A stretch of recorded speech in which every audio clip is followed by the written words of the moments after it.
Therefore, this CCC says, our duty is to dedicate ourselves to work era's demand. Our era demands, what the era demands. So, this is the work which our era demands. What is that work? To first of all make this charismatic people understand that they are the people who are actually dividing the Christian faith into so many denominations, are not allowing these denominations to come back to the Catholic Church.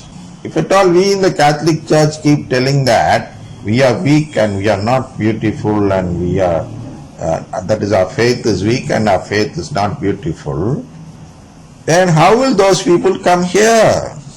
They will not come here. We just keep appreciating them. And why do you ask them to come back to us? If you go to the internet and see, we can know their opinion about this ecumenical movement. They say that the Catholic Church has not repented yet. They say that it is not a movement towards unity. So when they are of that opinion, how will they come to us? They will never turn this side. We have to first of all, make those people understand that they got to repent, that they are doing something against God. When you appreciate them as a beautiful faith or a strong faith, and when we ourselves say that our faith is very weak and ugly, how will those people come to us? There will be no ecumenism at all there.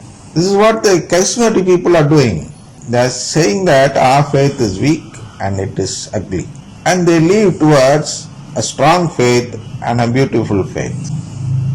When there is an exodus like this, how do you expect someone else to come into this faith?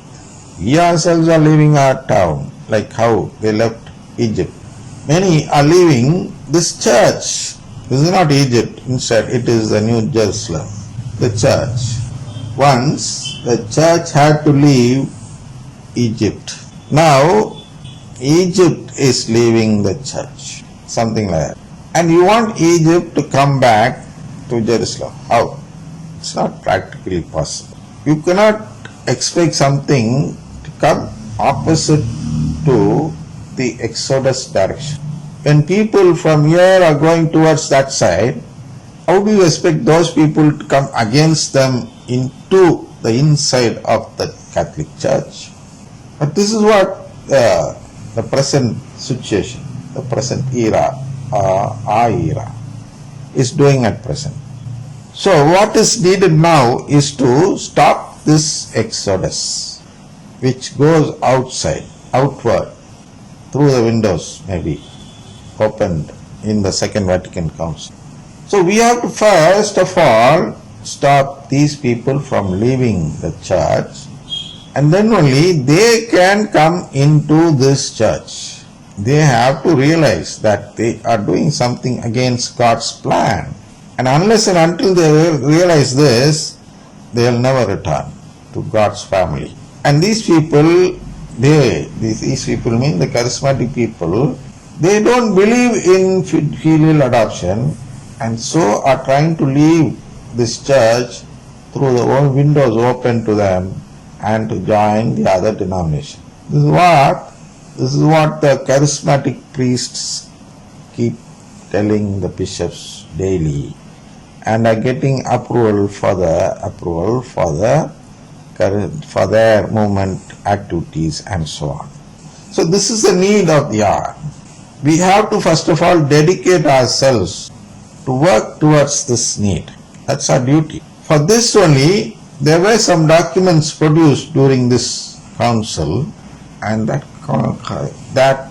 documents are somewhat like this.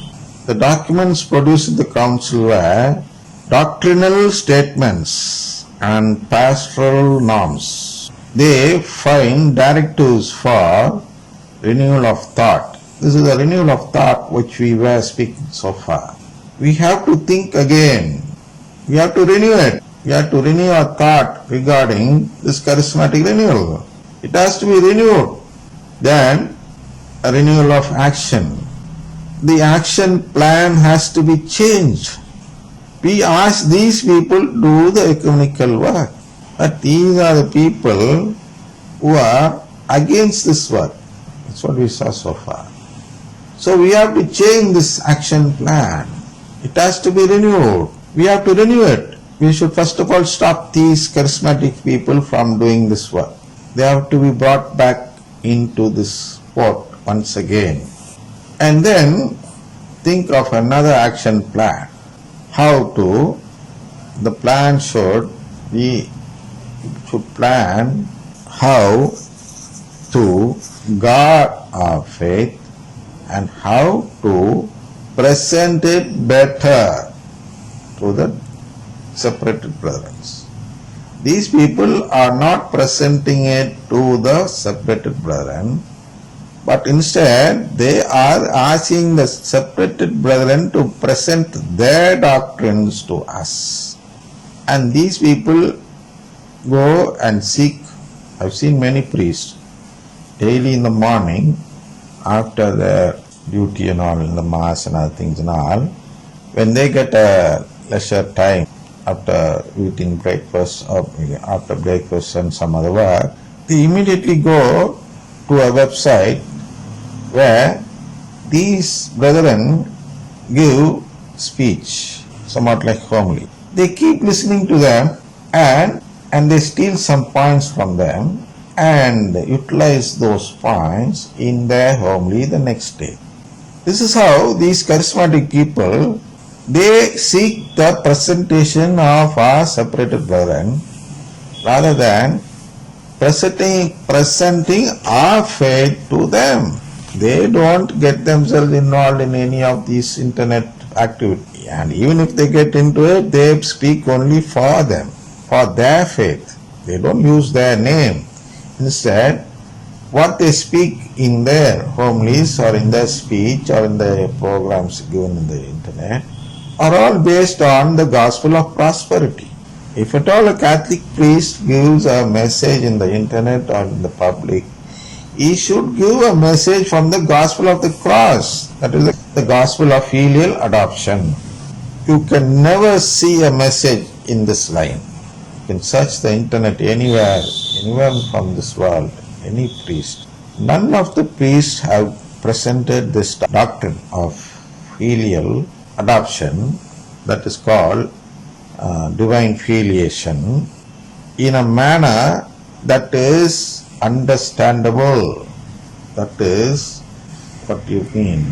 That is presented properly in a better way that those people understand it properly. No one is doing that. All priests, you can see any priest message in the internet, it will be based only on the gospel of prosperity. Because these are the priests who are charismatic priests. The Catholic priests are there. They don't get into this internet and all, because they don't seek name and fame. They are not attracted towards. That is why the council says that it is our duty to dedicate ourselves. It is a duty for not these charismatic priests. It is the duty of the Catholic priest. The Marian priest, or another name given to the Catholic priests, are Marian priest. What are Marian priests and what are charismatic priests? Charismatic priests are people who are physically present in this Catholic Church but are spiritually separated from this Catholic Church. Marian priests are people who are both physically present and are also spiritually present in this Catholic Church. And there are false Marian priests also who do both.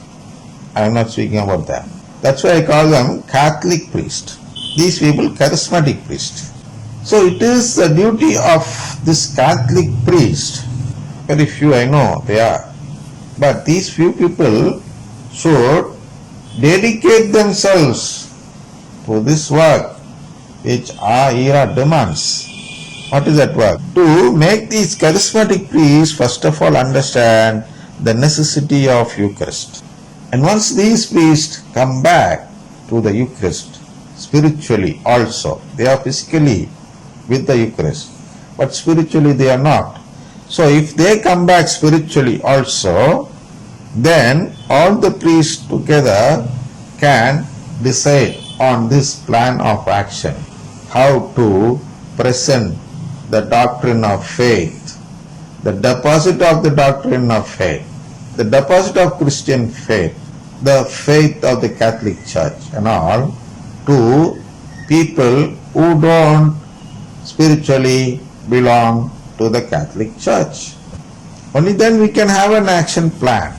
Until then we cannot have any action plan, because we cannot plan against an enemy with the help of that enemy. That's what the church is trying to do now. These charismatic people are enemies of ecumenism, the enemies of the Catholic faith. We are seeking their help to set our action plan to make this ecumenical movement fruitful. How will they make it fruitful? As long as they don't believe in the Eucharist. So they got to first believe in the Eucharistic Lord, the saving power of the Eucharistic Lord, the saving power of the Eucharistic Lord. They don't believe in it. They believe that Jesus is present in the Eucharist. That belief they have.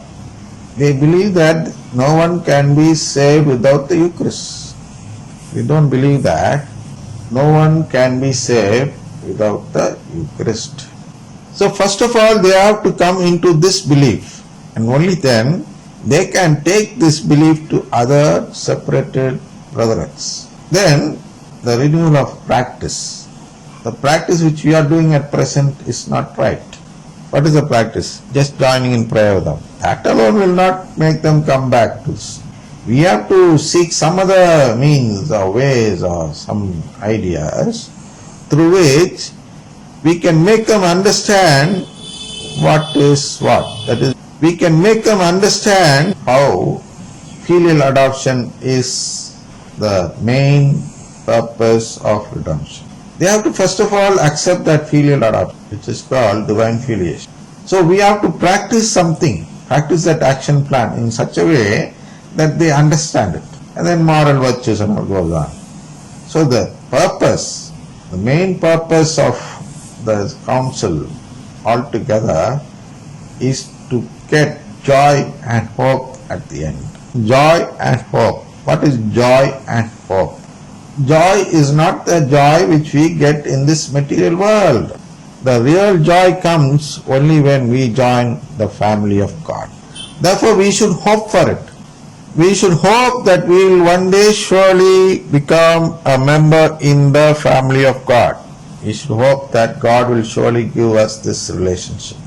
Only if we hope can we say to God that we asked Him for this filial adoption.